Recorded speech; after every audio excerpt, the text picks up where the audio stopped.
So we've got a kind of three-part program tonight. The first part is some welcoming comments from our Board of Directors chair.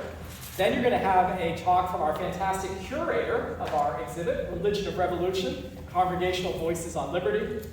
And then you're going to be in for a treat, a performance by Norumbega Harmony of sacred and secular music from the Revolutionary period. So I'm super excited for this, and I'll be over in that corner trying not to squeal too much as I fanboy out. So let me start by introducing Reverend Dr. Maxwell Grant. Max is Senior Minister at the Second Congregational Church, UCC, in Greenwich, Connecticut, and Chair of the Board of Directors for the ACA. We had a board meeting earlier today, so Max is on about hour 10, I think, of doing it. So, can't get enough. So thank you so much, Max, for starting us out. Thank you.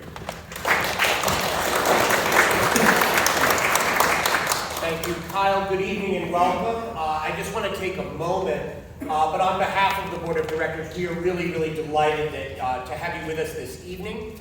I am not enough of a Boston guy to know how Beacon Street actually got its name, but there is no question that since its inception, the Congregational Library has been a beacon in this place, and a beacon all its own. For people who are interested in the congregational story, and for those of us who place ourselves within that story, the Congregational Library, the CLA, is not just a vault of treasures, though it is also that. It is very much also a place of ongoing conversation and conversations. And the CLA engages religious commitments, theological reflection. It explores the place of faith more broadly in American civic life. It looks closely at the complicated negotiation and renegotiations around whose opinions matter and about what, as we speak about the past, the present, and the future. The Congregationalist arguments about the proper way to be a church and run a church could probably be an archive unto themselves. Today, we continue to be a place that fosters thoughtful conversation. And our new exhibition, Religion and Revolution, is sure to do that. The early Congregationalists were fascinated and challenged by the question of liberty. And writing in a somewhat hopeful key well before the American Revolution, the English poet John Milton argued that honest liberty is the greatest foe to dishonest license.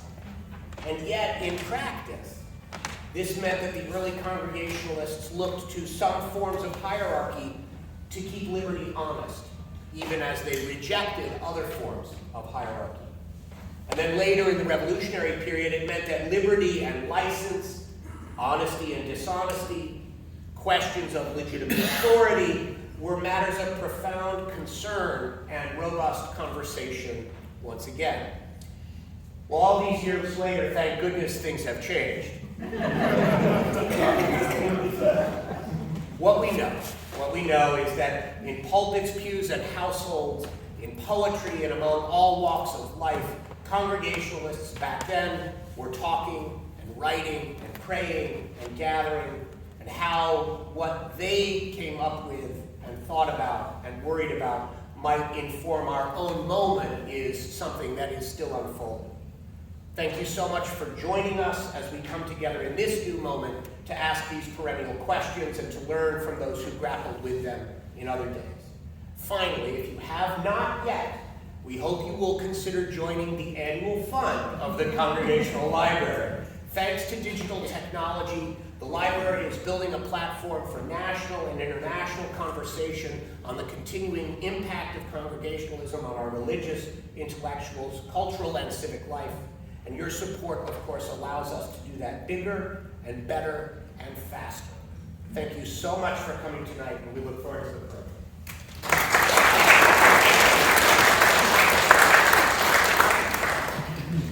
Great. Thank you, Max, so much for starting us off tonight.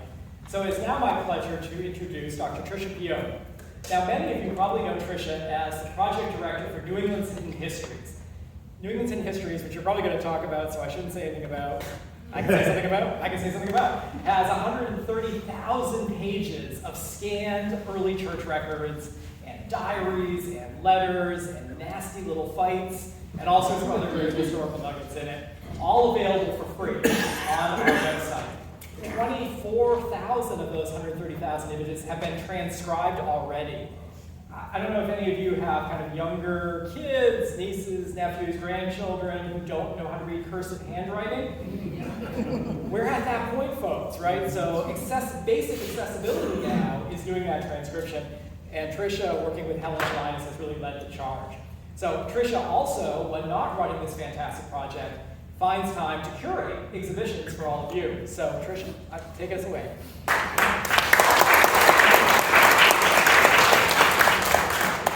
Thank you. Good evening, everyone. One of the best things about working here at the Congregational Library and Archives, as you might imagine, is exploring the stacks behind you, behind that door over there, and looking through all of the books and manuscripts that we have in the collections here. In preparation for this exhibit, I spent countless delightful hours roaming around and researching, and I'm truly grateful for the opportunity to have that time. This exhibition came about because, as many of you may know, we're coming up on the 250th anniversary of the American Revolution. You might be wondering, what does the American Revolution have to do with Congregationalism? Well, we have created a new digital exhibition, Religion of Revolution, Congregational Voices on Liberty, to begin to answer that question. It's not the final answer, and we're going to continue to dive in and explore that question in the coming year. But this exhibition highlights the stories of New England Congregationalists through some very important and rarely seen print works from the period, as well as manuscript church records, letters, and sermon literature drawn from the CLA's collections, as well as from the New England's Hidden Histories Project. If you haven't had time yet to explore in there, or to explore NEHH online, I urge you to do so. But the great thing about a digital exhibition is that you can also explore the objects in that room online at home at your leisure. So as I started by saying, the CLA holds some truly amazing and very rich materials in our physical and digital collections, which tell the story of the Revolutionary War from many perspectives. Objects in the exhibition that you may have seen already tonight include records and letters from congregations that were torn apart by divided loyalties, a music book with patriotic songs kept by a young woman to bolster her faith, and rare books and sermons that shaped the war. These objects illustrate how Congregationalists explored and defined the meaning of liberty while navigating the violence and destruction of the war. And the exhibition starts with a book that's in there, and that is a sermon given by Reverend Jonathan Mayhew at the West Church in Boston, published in 1750. Mayhew's portrait is right there above the reference desk. There he is, painted by John Greenwood. And in this sermon by Mayhew, he outlines a theological justification for resistance to authority. He argued that while obedience to authority was the duty of all Christians, tyrannical rulers must be opposed. Mayhew concludes his sermon with a warning that still resonates today. He said, quote, "Let us prize our freedom, but not use our liberty for a cloak of maliciousness." Mm-hmm. He cautioned against extremes, and he urged his audience to remember that, quote, "Government is sacred and not to be trifled with." Amen. Mayhew died in 1766 at the very young age of 45 from a fever. So he did not live to see independence, but his ideas inspired the revolutionary generation. So now in the next few minutes, I'd like to just highlight two of the objects that you'll see and hear tonight. The first of those, so back in some of the stacks in the archives, we have boxes and boxes, referred to as small collections. And these items, these boxes were things I just sort of looked through to see what I could find. And I stopped in my tracks when I saw the 1779 letter from the First Church of Christ in Lancaster, Massachusetts, because I exclaimed to Kyle, who was sitting next to me, "What a scandal." 3 members of the First Church in Lancaster had signed a letter of complaint against their minister, Reverend Timothy Harrington, for being a loyalist. In the letter, William Dunsmore, his wife Hannah Dunsmore, and Joshua Fletcher said that they had withdrawn from the congregation because of their grievances. They complained that, quote, his conduct is grossly contrary to God's word and subversive of good order. They said that he had been speaking evil of our civil rulers and of the Congress. Even more troubling, they said he had been preaching and speaking and discouraging against the raising of men to go out in defense of our country, so discouraging people from enlisting. And then perhaps worst of all, the letter writers noted Harrington was known to be friends with Catholics.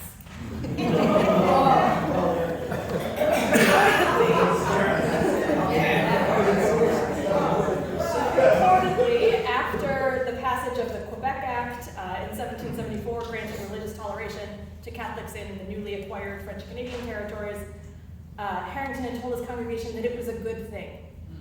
Many in his congregation disagreed and believed that it was actually quite literally a diabolical conspiracy against Congregationalists. But interestingly, in spite of this letter, no record of any action taken against Harrington as a result of that letter, although 2 years earlier, the town's Committee of Safety had raised concerns against him and put his name on the black list of those suspected of being Tories. But he remained with his congregation for another 16 years until his death. So they must have found a way to move forward together. So this letter is a gem, and it contrasts nicely with the experiences of another minister in Massachusetts, Reverend Aaron Smith, in Marlborough, Mass. So he had been the minister in Marlborough for more than 30 years, when one night in August of 1777, someone shot out his windows at midnight. And he believed that they aimed to take away his life. He was in the study at the time. So members of his congregation clearly were not happy with his reputed loyalist sympathies, and he ended up requesting a separation, requesting a dismission from his church through an ecclesiastical council. So loyalty was serious business in Massachusetts, and not all congregational ministers were patriots. And the final object I want to talk briefly about tonight, just to highlight, is the manuscript music book created by Abigail Cleveland. This object first came to our attention through Nim Cook's excellent bibliography of early American sacred music at the CLA. And after talking about our plans for this exhibition with Steve Marini several months ago, first I went looking to see if we had a first edition of William Billings' New England Psalm Singer. We do not have a first edition of William Billings' New England Psalm Singer, which was published in Boston in 1770. But we do have some of his later works. Instead, we looked at this music book that has over 70 songs and has been identified as belonging to Abigail Cleveland, and we know that because she wrote her name in big letters on this music book. But of course, there's more than one Abigail Cleveland that was alive at the time. There's some other notes in marginalia in the book that give us some other clues about who she was. And so Abigail Cleveland was born in Canterbury, Connecticut, to Thankful Payne and Aaron Cleveland. She married the son of the separatist minister, Reverend John Cleveland of Ipswich, Massachusetts, and then she moved with him to Byfield, Massachusetts, and their son, John Payne Cleveland, became a congregational minister who was ordained at the Tabernacle Church in Salem in 1827. So Abigail Cleveland's selection of, I think there's more than 70 songs in her manuscript music book, was influenced by her evangelical faith as well as by the war. Her father, I think one or two of her brothers, and her husband all served in the Continental Army. And she included the song Providence in her music book, a hymn with music by William Billings, and lyrics by Isaac Watts, which begins, "Who shall the Lord's elect condemn?" In addition to Billings, she also copied a lot of popular songs from the Revolutionary era, some more secular ones and patriotic ones as well. One of those that you'll hear tonight is Bunker Hill, a Sapphic Ode. The song was also a poem called The American Hero, written by Nathaniel Niles, with music added by Andrew Law. Niles was a Congregationalist from Rhode Island, later served as a U.S. representative from Vermont, and Law was a composer and a singing teacher like Billings. And this is a song about the Battle of Bunker Hill, which took place in June of 1775. It mentions, though, death. It mentions the King of Terrors. It mentions demons and blood and carnage. And it ends quite beautifully with some lines, quote, "Life for my country and the cause of freedom is but a trifle for a worm to part with." So a little memento mori at the end. Tonight, we'll be very fortunate to hear some of these songs that meant enough to Abigail Cleveland that she copied them by hand into her book. But before we do, And again, I want to encourage you again to explore the full exhibit online on our website. I'd like to thank several people. I'd like to thank Zachary Bodner for designing the digital exhibition, Lauren Hibbert for designing the lovely graphics that you've seen tonight on the postcards and on some of the programs, Megan Wright and Billy McCarthy for helping out in many ways with the exhibition, Heather Kurtz for securing funding to turn this digital exhibition into an in-person one in the spring, and Kyle Roberts for editing and for sharing his vast wisdom about many of these sources with me. Special thanks also to CLA board members Richard Bowles and Sarah Giorgini, as well as to Catherine Carte and Steve Marini for discussing the exhibition in the early stages and for reviewing the materials and the text. So thank you all very much. I hope that you enjoy the exhibition.